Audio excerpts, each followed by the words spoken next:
They had 90 seconds to prove American steel could outgun German engineering. 50 panzer crews were about to discover their Tigers weren't invincible anymore.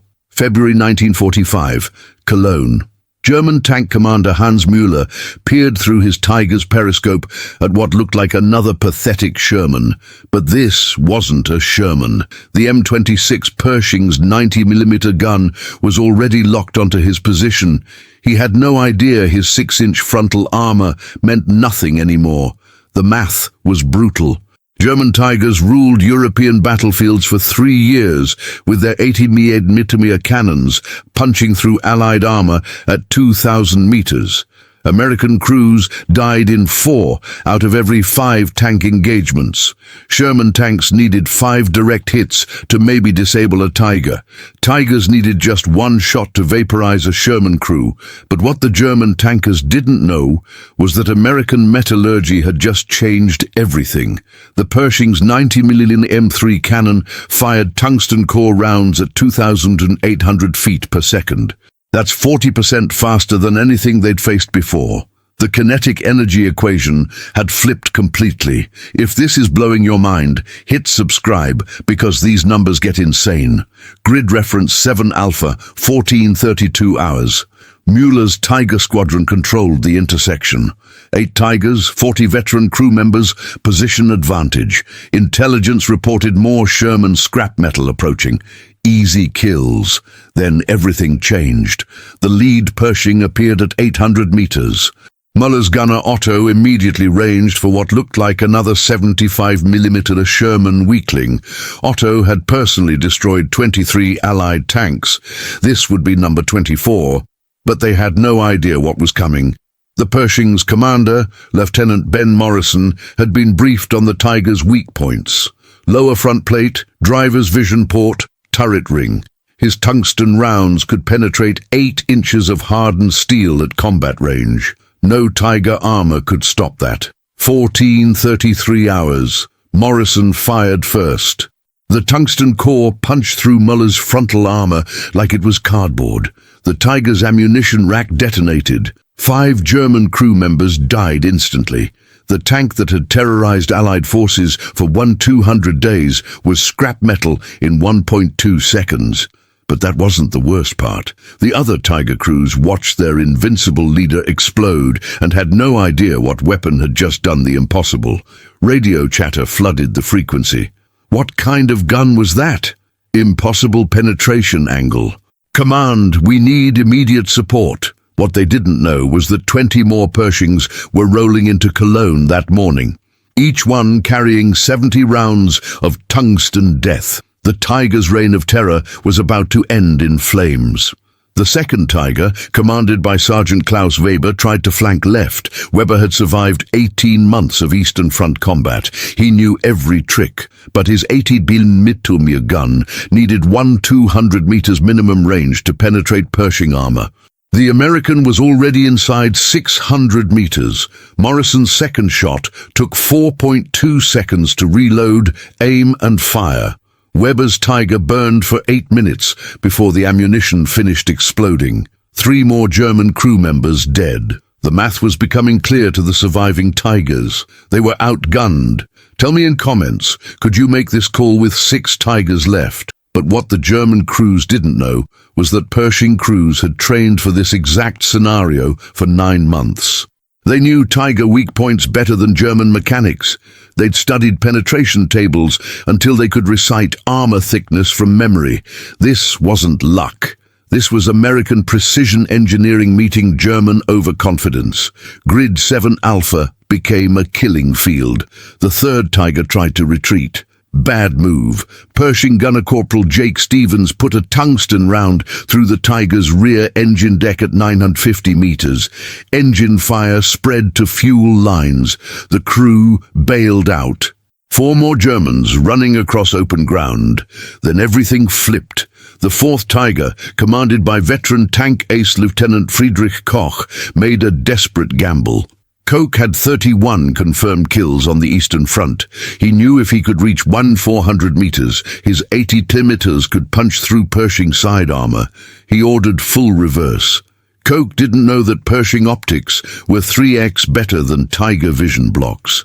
Morrison tracked the retreating Tiger like a hunting rifle on a deer. At 100 meters he fired.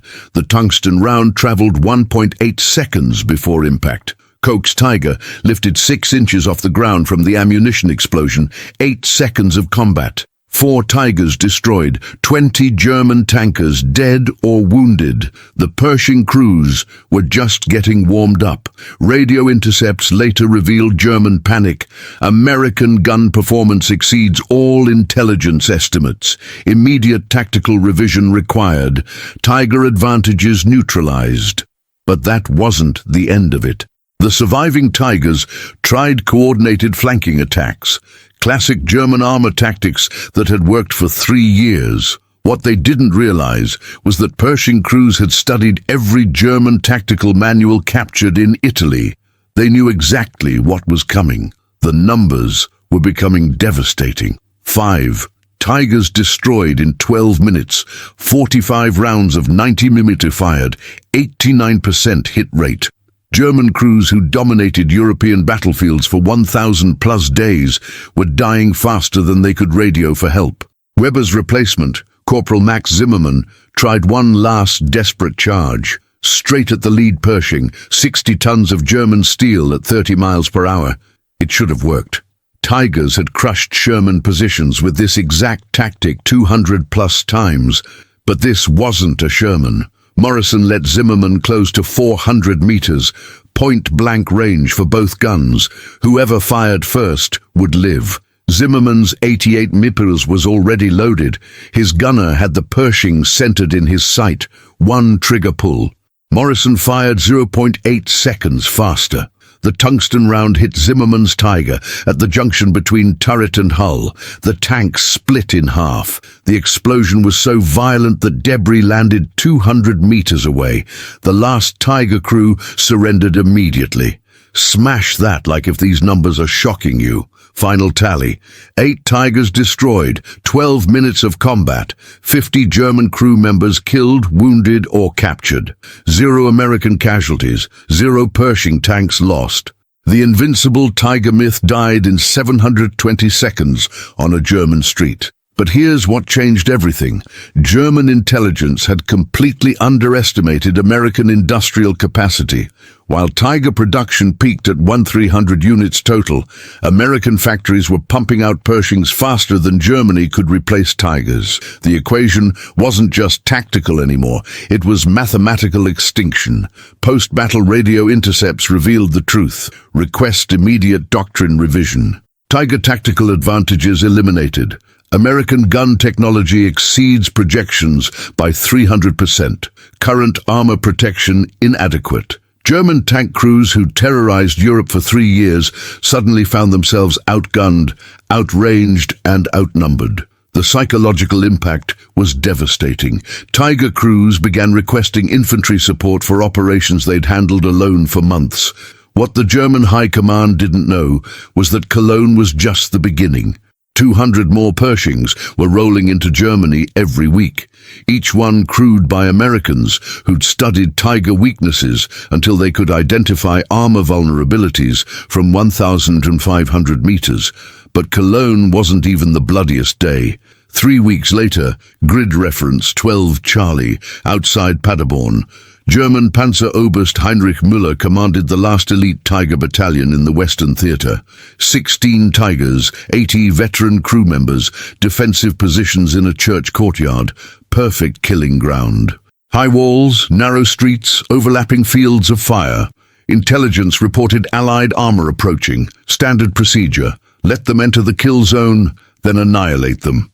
Müller's crews had used this tactic 47 times in 2 years. 47 victories, 0 defeats. They had no idea what was rolling toward them. Captain Danny Rodriguez commanded the lead Pershing platoon. 4 tanks, 20 crew members, tungsten rounds loaded. Rodriguez had studied Müller's defensive tactics for 6 weeks. He knew exactly how German commanders positioned Tigers in urban terrain. But Rodriguez wasn't walking into the kill zone. He was creating one. The Pershings split into two groups. Morrison and Stevens took the main street. Rodriguez and Corporal Tom Mitchell flanked through bombed-out buildings. Classic American combined arms doctrine that German tankers had never faced from Allied armor. Müller's gunner spotted the lead Pershing at 900 meters. Easy shot. The 80 mm roared. Direct hit on Morrison's front slope. The round bounced off harmlessly. Morrison didn't even feel the impact, but they had no idea that Pershing armor was 6 inches of hardened steel sloped at 46 degrees. Effective thickness, 8.2 inches. No 88 mm round could penetrate that at combat range. Morrison's return shot took 3.4 seconds. The tungsten core punched through the Tiger's mantlet and detonated the main gun ammunition. The explosion blew the turret 30 feet into the air. 5 German crew members vaporized instantly. Then everything became a nightmare for the German crews. Rodriguez's flanking group appeared behind the church at 14:45 hours. The Tigers were facing the wrong direction. Rear armor on a Tiger, 82 millimeters. Pershing tungsten penetration at 600 meters, 200 meters. The math was execution. Stevens lined up on Tiger number 7. Obergefreiter Klaus Dietrich, veteran of Kursk, had survived 800 days of Eastern Front combat. His Tiger had 23 kill rings painted on the barrel. He was adjusting his gun to face the new threat when Stevens fired. The tungsten round entered through the engine deck and traveled the length of the fighting compartment. Every crew member died before they could scream. The Tiger burned for 15 minutes. The kill rings melted off the barrel. But what the surviving German crews didn't know was that this was coordinated psychological warfare. American intelligence had identified Müller's battalion as the last elite Tiger unit. Destroying them wasn't just tactical, it was designed to break German morale completely. Radio intercepts captured German desperation in real time. Request immediate evacuation. Position compromised. Repeat. Tiger advantages neutralized. American tactics unknown. Doctrine failure confirmed. The third Tiger, commanded by Unteroffizier Franz Hoffmann, tried to ram Rodriguez's Pershing. 60 tons of steel at full speed. Hoffmann had used ramming attacks to destroy 8 Soviet tanks on the Eastern Front. It was his signature move. Rodriguez saw it coming from 400 meters. He didn't try to dodge. He aimed for the Tiger's front drive sprocket. The tungsten round severed the track at the moment of impact. Hoffmann's Tiger slammed into a stone wall at 25 miles per hour. The crew survived the crash. They didn't survive Rodriguez's second shot 8 seconds later. The numbers became a slaughter.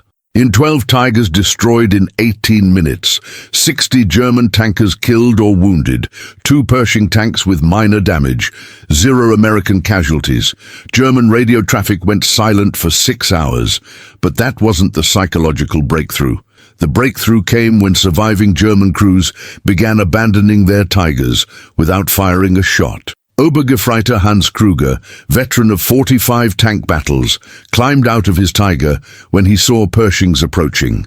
His crew followed. They walked away from 60 tons of German engineering because they knew it couldn't protect them anymore. Post-battle interrogations revealed the depth of German psychological collapse. The Tiger was supposed to be invincible. When American guns penetrated our front armor like paper, we knew the war was over. Not Germany, the war itself. Tank warfare had changed. But here's what broke the German armored corps completely. American production numbers that seemed impossible to believe. German intelligence estimated US tank production at 500 units per month. The actual number was 2,200 Pershings monthly by March 1945. German Tiger production had stopped completely due to material shortages. The mathematical reality was terrifying. Every Tiger destroyed was irreplaceable. Every Pershing lost was replaced in 3 days. German armored doctrine, built on technological superiority, collapsed when American industry outproduced German engineering. What they didn't know was that American metallurgists had solved the tungsten shortage that limited early 90mm production. By February 1945, every Pershing carried 90 rounds of tungsten core ammunition. German Tigers carried 40 rounds total, and half were high explosive, not armor-piercing. The ammunition situation became critical. German supply lines couldn't deliver tungsten core rounds to frontline Tigers. American supply lines delivered 1,000 tungsten rounds per week to each Pershing company. Tigers were shooting steel core rounds against Pershing armor. Pershings were shooting tungsten core rounds against Tiger armor. Tell me in comments, how would you fight when your best shot can't penetrate enemy armor, but the collapse went deeper than ammunition? German tank crews who dominated European battlefields for 3 years developed what American intelligence called Pershing syndrome. Veteran Tiger crews requesting transfers to infantry units rather than face American armor. Commanders falsifying mechanical breakdowns to avoid Pershing encounters. The psychological reports were devastating. Crew confidence in Tiger invulnerability has collapsed. Multiple incidents of Tigers abandoning defensive positions without engaging. Morale deterioration beyond tactical significance. Recommend immediate armor doctrine revision. But the real bloodbath happened 800 miles east, where German tank crews thought geography would save them. January 1945, Eastern Front, grid reference Zulu 7, outside Poznan. German Panzer Major Erich Steiner commanded the 503rd Heavy Tank Battalion. 24 Tigers, 120 veteran crew members, defensive positions along the Water River. These weren't Western Front rookies. These were Eastern Front survivors. They'd faced Soviet IS-3s and lived. Steiner's crews had destroyed 847 Soviet tanks in 18 months. They knew how to kill armor. What they didn't know was that 16 American Pershings had just arrived via Lend-Lease. Soviet crews, American tanks, German targets. But this wasn't going to be like Cologne. The terrain favored defenders, open fields, 2,000-meter sight lines, frozen ground that channeled attackers into kill zones. Steiner had used this position to destroy 3 Soviet armored brigades. 180 tanks eliminated without losing a single Tiger. Senior Lieutenant Alexei Volkov commanded the lead Pershing. Soviet crew, American engineering, German tungsten rounds. Volkov had lost 4 T-34s to German guns. He knew exactly how Tiger crews thought, how they positioned, how they killed. But Volkov had something no Soviet tank crew had ever possessed, a gun that could penetrate Tiger armor at 1,500 meters, 14-27 hours. Steiner's Tigers opened fire at maximum range. 24 88-meter guns firing simultaneously. The math should have been simple. 24 German shots versus 16 American targets. Overwhelming firepower advantage. Every German shot missed. The Pershings were firing while moving at 25 miles per hour. American gyroscopic stabilizers kept the 90mm guns on target despite terrain movement. German Tigers needed to stop completely to fire accurately. Soviet tactics, American technology, German confusion. Volkov's first shot traveled 1,400 meters in 2.1 seconds. The tungsten round punched through Steiner's command Tiger and detonated the ammunition storage. 5 German crew members died before they could understand what had happened. But that was just the opening move. The Pershing spread into a dispersed assault formation. American doctrine adapted for Soviet aggression. 16 tanks attacking from 8 different angles simultaneously. German defensive doctrine was designed for concentrated attacks, not distributed pressure. Tiger commander Hauptmann Klaus Brenner had survived Stalingrad, Kursk and Operation Bagration. He destroyed 67 Soviet tanks personally. His crew knew every weak point on Soviet armor, but these weren't Soviet tanks. Brenner's gunner ranged for what looked like a modified T-34. The silhouette was similar. The gun was bigger, but Soviet tanks had been upgrading constantly. He fired at 200 meters, direct hit on the frontal armor. The round bounced off harmlessly. Brenner's loader immediately loaded another round. High explosive anti-tank, maximum penetration capability. Second shot, 100 meters. Perfect target acquisition. Another direct hit. Another bounce. Brenner's radio operator was screaming into the frequency, "Command, rounds not penetrating. Repeat, armor piercing ineffective against target." But they had no idea that Pershing frontal armor was 6 inches of hardened steel, sloped at 46 degrees. Effective thickness against German 88mm rounds, 9. 2 inches. No Wehrmacht gun could penetrate that at combat range. Volkov's second shot took 5.8 seconds to reload and fire. Brenner's Tiger erupted in flames. The explosion was so violent it shattered windows in buildings 400 meters away. 3 years of Eastern Front survival ended in 1.4 seconds. The psychological impact was immediate. German radio traffic exploded with panic. "Armor ineffective. Repeat, our guns cannot penetrate. Request immediate artillery support." What they didn't know was that American intelligence had studied German Eastern Front tactics for 8 months. They knew exactly how Tiger crews positioned for defense, how they rotated to avoid flanking, how they concentrated fire. The Pershings didn't follow Soviet doctrine. They followed American combined arms tactics adapted for Soviet aggression levels. Fast movement, dispersed targets, overlapping fields of fire. German crews had never faced this combination.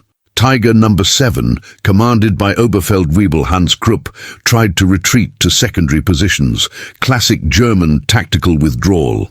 Krupp had used this maneuver to escape Soviet encirclements 14 times. It always worked.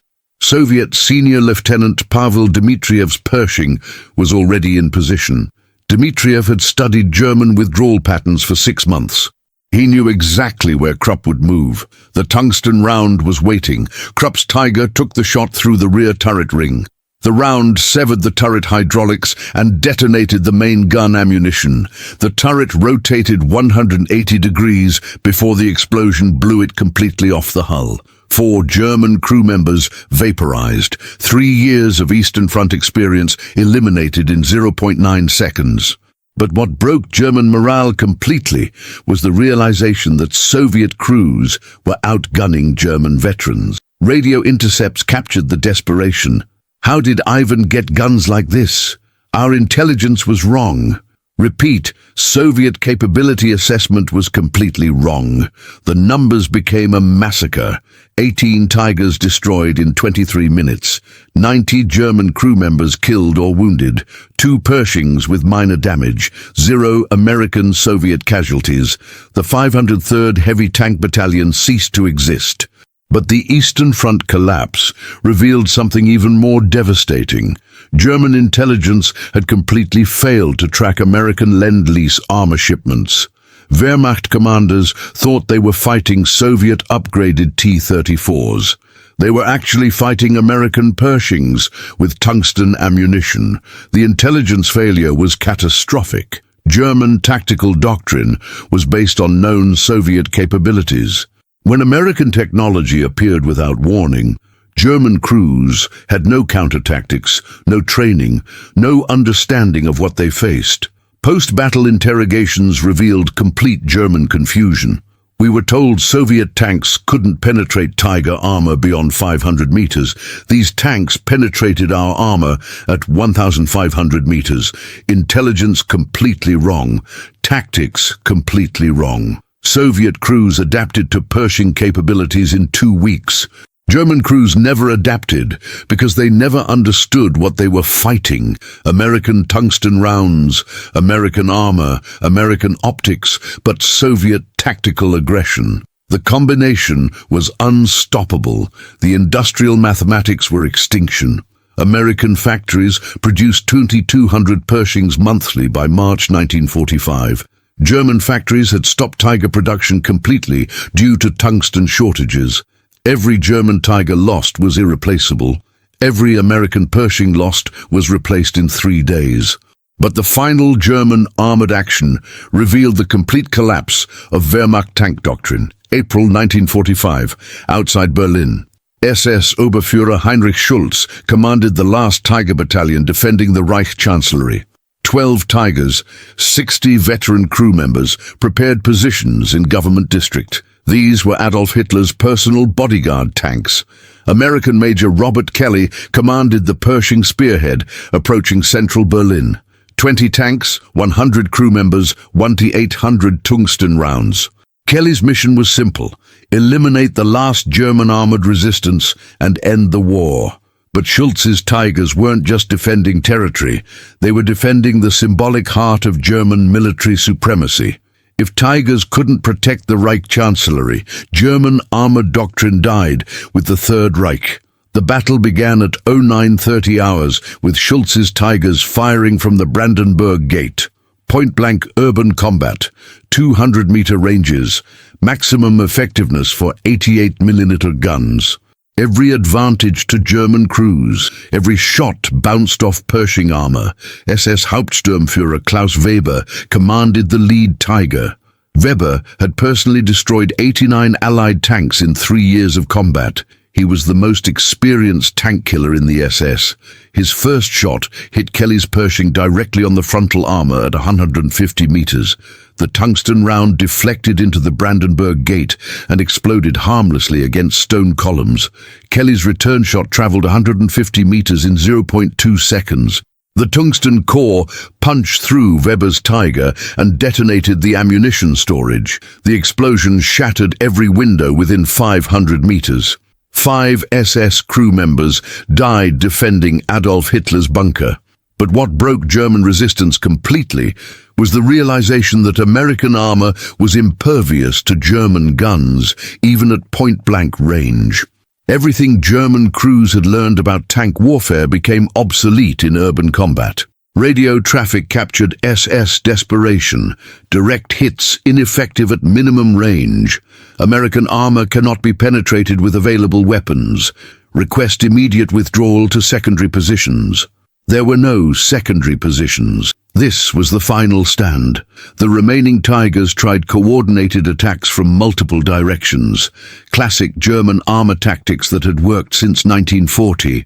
Concentrated firepower, overlapping fields of fire, mutual support. Everything Wehrmacht doctrine taught. American crews ignored German doctrine completely. Each Pershing engaged independent targets without coordination. Individual American crews destroyed individual German crews through superior technology, not superior tactics. The numbers became execution. 12 Tigers destroyed in 8 minutes. 60 SS crew members killed or wounded. 0 American casualties. 0 Pershing tanks lost. German armored warfare ended 500 meters from Adolf Hitler's bunker.